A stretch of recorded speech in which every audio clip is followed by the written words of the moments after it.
I'm slowing down now. This is Rev Ma. I'm slowing down now and I'm just putting my hand on my heart to help me breathe. I'm going to pause after I cross.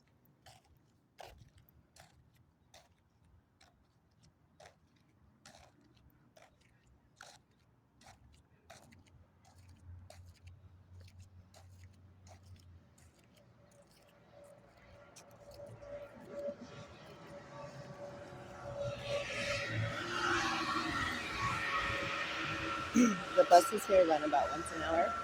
They run once an hour at the top of the hour. All these buses leave from here around the top of the hour.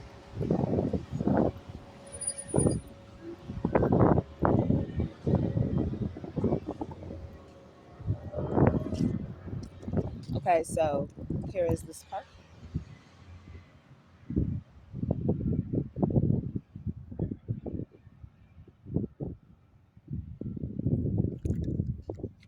I never see anybody here.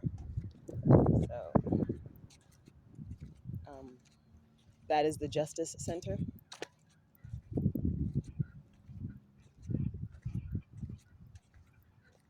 And I have a half of my favorite crystal cluster over here in this tree. I'm probably going to start a transmission about the tree, which is like super deep spiritual intimacy. So I just want to prepare us all for that.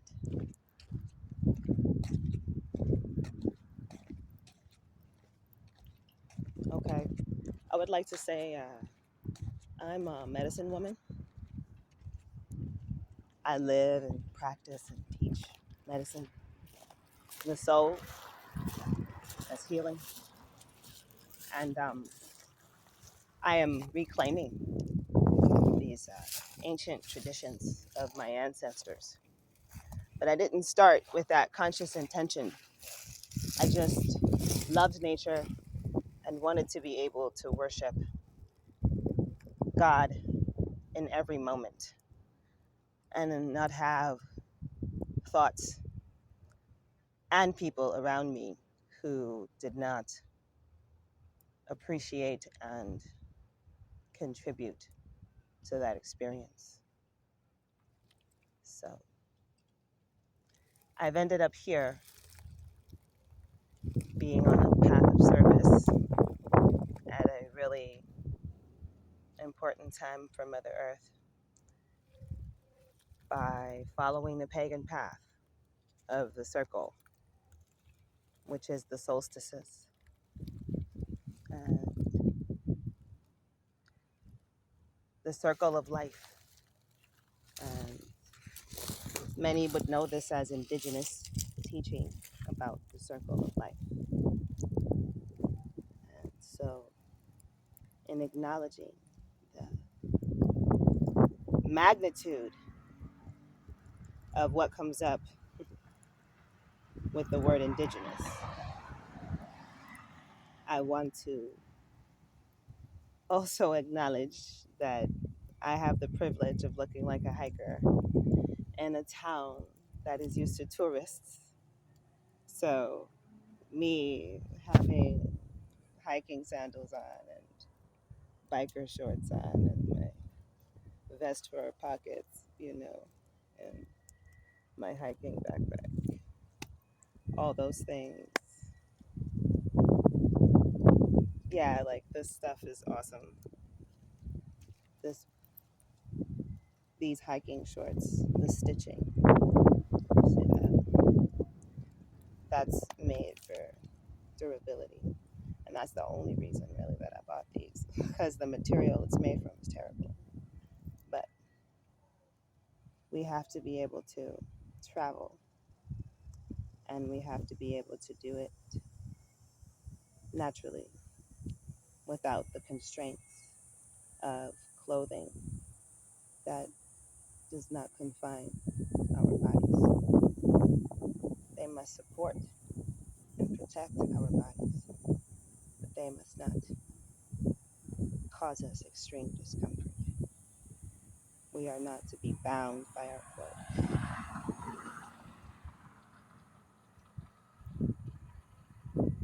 I've always wanted to make my own clothes. My entire life, I have craved it. Everywhere I go, it's like the trees want me to use them, but I cannot. I do not have permission. It is extremely difficult to get information about how to use trees without getting in trouble, even when others are not tending to them properly. It's always a big deal when you want to know about the trees.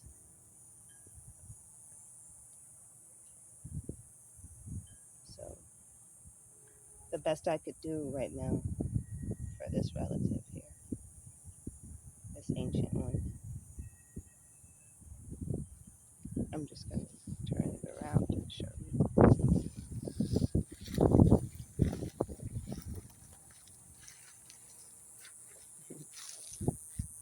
I'm being asked to acknowledge that I am a two-spirit person.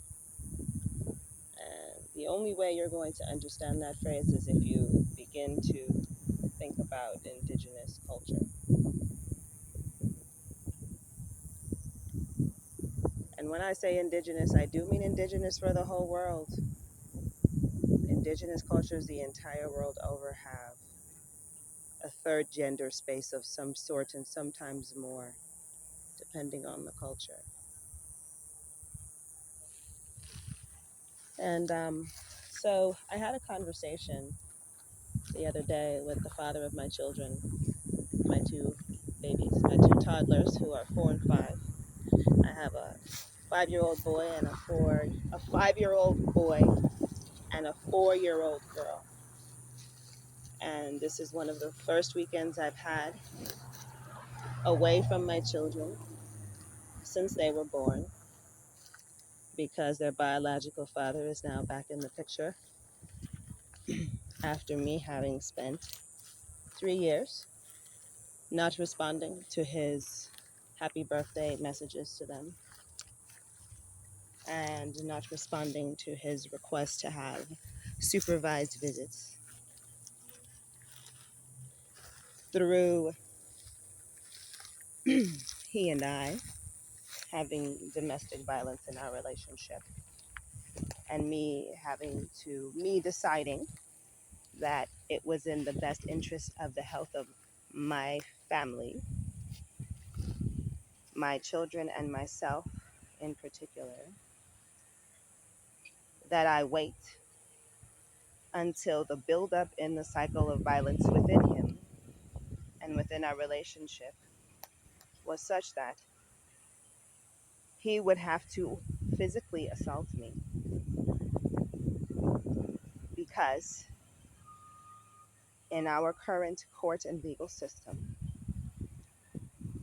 physical evidence is indisputable, and they immediately remove the abuser. And so, because those narratives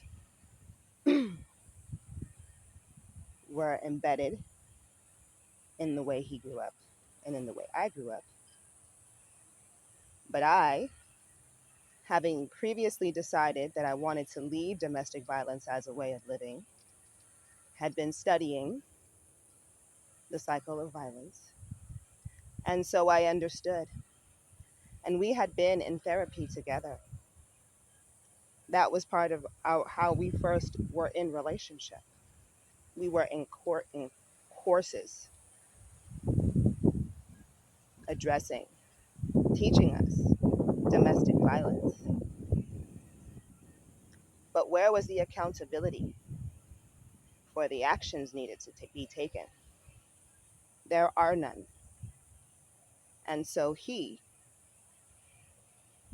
growing up in our lovely society of hegemonic culture of war and all of the torturous ways we live with war, he felt justified in continuing to live the way he lived. But because I have grown up in pagan tradition as an initiating pagan in many different types of spiritual initiations where I was taught that the wholeness of life must always be honored. I always try to come back to wholeness. And so every set of concepts I learned that helped me come back into that, I grasp them.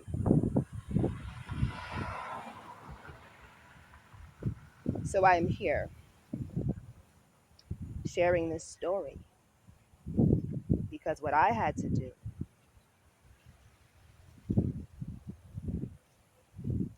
was call the police to have him removed after he hit me. The details of that hit do not matter. The fact that he crossed the line into the physical is what matters. And it's documented that it matters. But the judge, I highly doubt he read my case file, because when I asked him if I could speak, if I could ask a question, firstly, he told me. Firstly, he ignored me.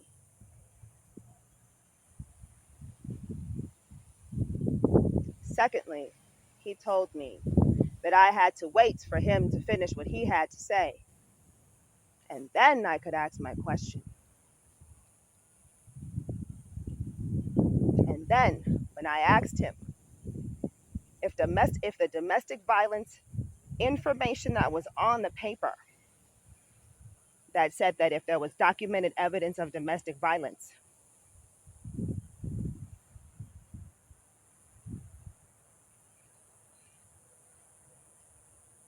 if it applied to me, he said no, it did not. So, my guidance as someone who is tapped in to her spirit, to her ancestors, and to the spirit world, my guidance for the majority of my relationship with him, with the father of my children, was that I was to take care of myself and focus on taking care of myself. And so, in taking care of myself, I have continued to listen to the guidance that has been provided to me, one day at a time.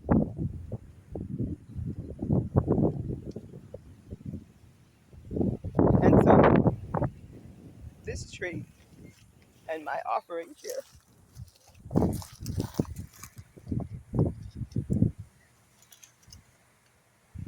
of my healing portals,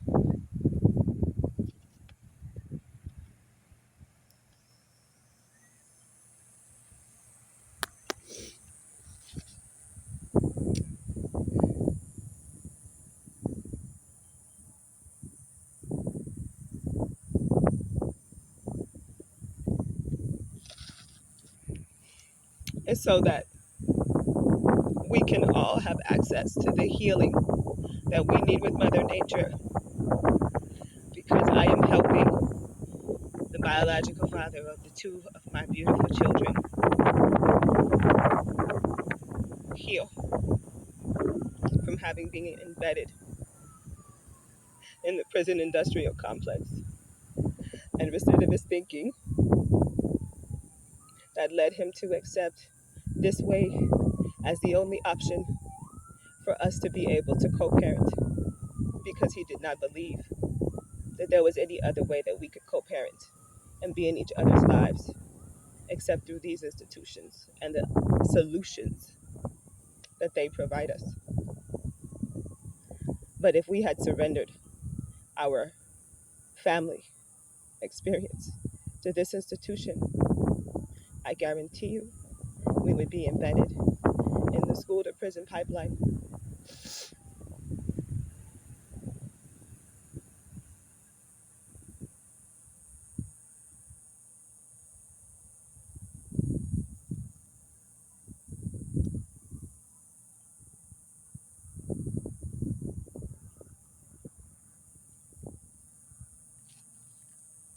it becomes a lot easier to have conversations about everything that we are experiencing as conflict and illness if we have these conversations from a framework of wholeness and we treat everything like it's a whole system. And that's the truth. And everything else is a delusion. Mother Nature, human bodies, and the cosmos are all the same thing. Everything that is man made is made from nature. There is nothing that exists that is not nature. The physical body, everything around us, the clouds, the cosmos, every planet, every solar system, every universe, right? We're part of a multiverse. We are part of this whole thing, you know. As humans, we learn that in anthropology. As humans, we're part of nature. We're animals, we're mammals. But that's sacred. That's not terrible. All those ways of thinking that we've learned under Christian hegemony, Christian cultural hegemony, white Anglo-Saxon Protestant, puritanical, Christian, specific crucifixion of Jesus, and all of the puritanical, like Amish type of isolationist, we have to protect ourselves. That stuff is bad. This stuff is better. The flesh is wrong. All of that is a lie. We deserve joy. I am not saying anything negative about Amish people. What I'm saying is cultural hegemony is wrong. What I'm saying is everybody has to be open to hearing other people. And anything other than that is ridiculous. At this point, really, you know, I should not have to risk my life for us to be able to be reasonable about listening to people when they say something's wrong. We should not be that shut down in ourselves that we refuse to really listen when someone says that something is wrong. That's compassion in action. You know, we have to stop and slow down and listen to each other. Wherever you are is where you're meant to be. And any ideas you have about that being wrong are wrong. You are taking yourself out of alignment through your own judgment. You know, this hat is what called me to this tree.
Rahma out.